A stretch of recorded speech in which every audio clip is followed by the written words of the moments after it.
So I want to make sure that you all know me a little bit better. I'm a product of Montgomery County, went to the schools here.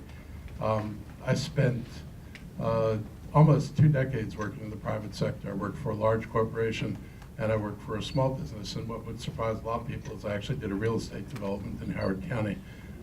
Not something people would normally associate with me.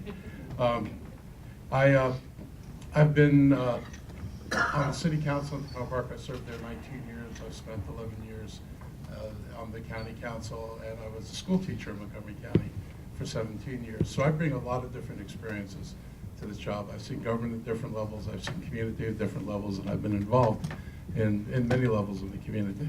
And I want to say there are 3 major things I think we have to focus on. One is we have to deal with racial equity issues. I started in this county in 1960. The schools integrated a year later.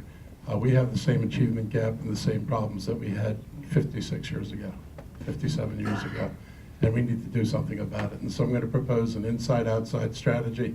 We have to adequately support the schools. We have to make sure we get the class sizes right, but we have to have adequate supports in the community. It's why I pushed the minimum wage, why I pushed tenant legislation in the county.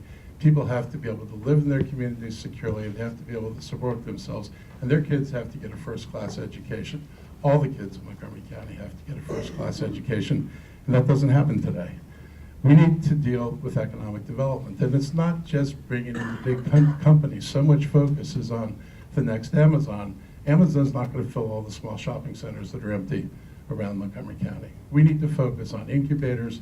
I've seen better incubator programs in Baltimore. We need a bigger variety of incubators. We need to help people figure out what kind of job do they want to have in the creative economy and create spaces to make that possible.